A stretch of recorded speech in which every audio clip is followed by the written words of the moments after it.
اور 12 रबीउल अव्वल को हजरत फातिमा ये फरमा रही थी, आज मेरे अब्बू के इंतकाल का दिन है, आज मेरे ऊपर मुसीबतों के जो पहाड़ टूटे हैं, अगर वो किसी पहाड़ के ऊपर भी ये गम डाल दिए जाते तो पहाड़ भी रेजा रेजा हो जाता। हजरत फातिमा फरमा रही है, मेरे अब्बू के इंतकाल के बाद मेरे ऊपर इतनी मुसीबतें आई कि अगर वो मुसीबतें किसी रात दिन के ऊपर डाल दी जाती तो उस दिन भी रात में बदल जाते। हजरत उमर तलवार मियान से निकाले हुए कि अगर किसी ने कह दिया कि इंतकाल हो गया तो उसकी गर्दन उड़ा देंगे।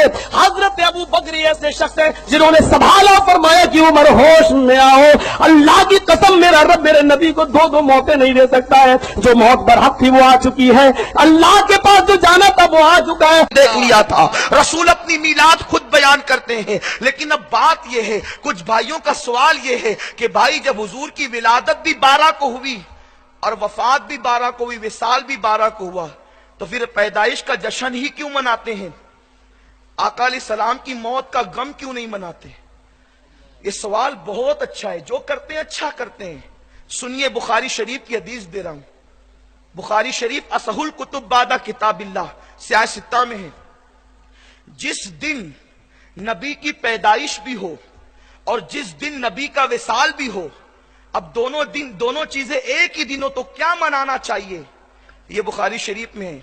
मौत का गम नहीं मना सकते क्योंकि नबी को एक आन के लिए मौत आती है, फिर नबी जिंदा हो जाता है। सुभान अल्लाह। नबी हमेशा के, ये अबू दाऊद की रिवायत है, अबू दाऊद शरीफ की। आका फरमाते हैं, इन्नल्लाह तआला हर्रमा अलल अर्द अन ताकुल अजसादल अंबिया फनबियुल्लाह हय्युन युरज़क। आका फरमाते हैं, अल्लाह ने जमीन पे हराम कर दिया है कि वो नबियों के जिस्मों को खाए। अल्लाह का नबी जिंदा है। फनबियुल्लाह हय्युन, अल्लाह का नबी जिंदा है। कौन कह रहा है? हुजूर कह रहे हैं। और ये सियाह सित्ता जो 6 किताब है जिसको सब मानते हैं, उसमें है अल्लाह का नबी जिंदा है। फनबियुल्लाह हय्युन, नबी जिंदा है।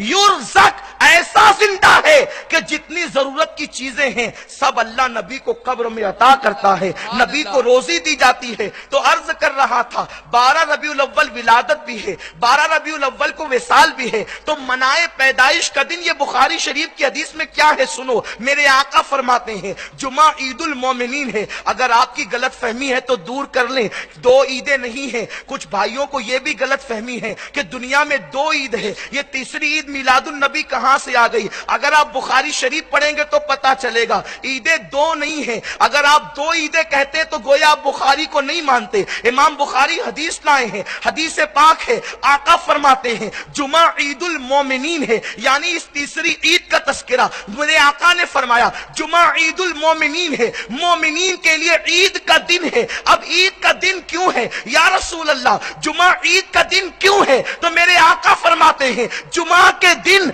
हजरत आदम की पैदाइश हुई थी, जुमा के दिन हजरत आदम की पैदाइश हुई थी, और जुमा ही के दिन हजरत आदम का विसाल हुआ था। तो पैदाइश भी जुमा के दिन और विसाल भी जुमा के दिन। तो आका फरमाते हैं, इसलिए जुमा ईदुल मोमिनीन है। या रसूल अल्लाह, जब पैदाइश भी जुमा को हुई और विसाल भी जुमा को हुआ तो फिर ईद का दिन क्यों है? तो जिस दिन आदम पैदा हो और जिस दिन आदम का विसाल हो, उस दिन को मेरे रसूल ईद का दिन कह रहे हैं। तो आदम अफजल है या मुस्तफा अफजल है? मेरे आका जाने आदम है, इसलिए आका की पैदाइश का दिन भी ईद का दिन है।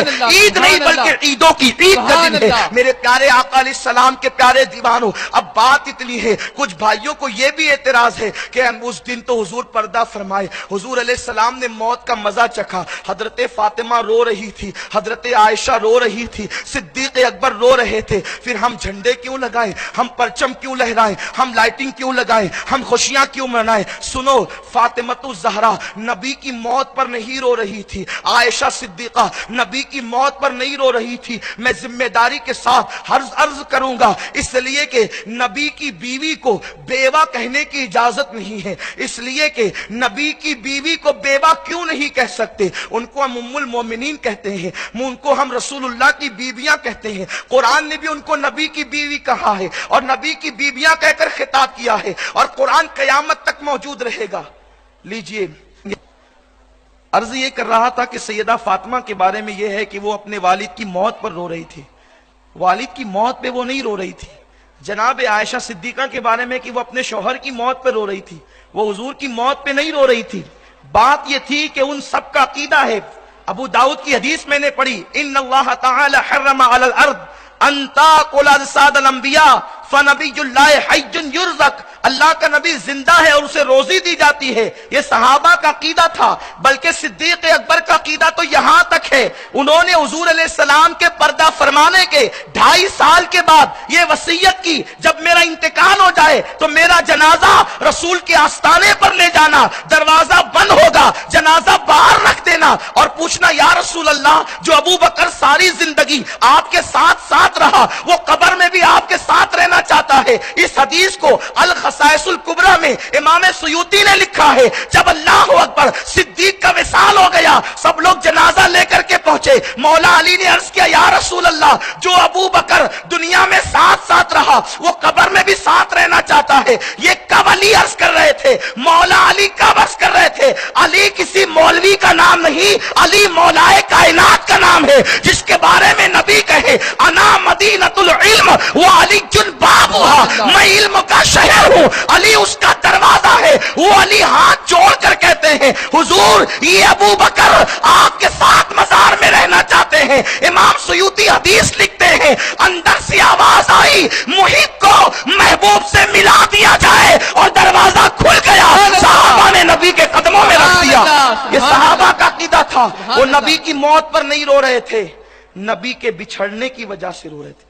اب ہم حضور کی زیارت نہیں کر سکیں گے، اب حضور کا دیدار نہیں کر سکیں گے. ہم کیوں نہیں روتے اس دن؟ ہم ملے ہی نہیں ہے تو بچھڑیں گے کب؟ سبحان اللہ. ہم ملے ہی نہیں ہے. ہم حضور علیہ السلام کی ہم نے زیارت کب کی ہے؟ وہ زیارت نہ ہونے کے صدمے سے رو رہے تھے. اس لیے یہ کہنا کہ صحابہ کرام اس دن رو رہے تھے، ہم خوشی کیسے منائیں؟ میں نے آپ کو بخاری کی حدیث پیش کر دی. جس دن نبی کی پیدائش بھی ہو اور جس دن نبی کا وصال بھی ہو، اس دن وصال نہیں منانا چاہیے بلکہ پیدائش منانا چاہیے. یہ بخاری کی روایت ہے. جو آپ نے سن لیا کہ حضرت آدم کی پیدائش بھی جمعہ کو ہے، ان کا وصال بھی جمعہ کو ہے، تو میرے رسول نے اس دن عید المومنین قرار دیا، یعنی خوشی مناؤ. اور نبی کا دنیا میں رہنا بھی رحمت ہے اور دنیا سے جانا بھی رحمت ہے. دونوں میں دن رحمت ہی رحمت ہے، آنا بھی رحمت اور جانا بھی رحمت.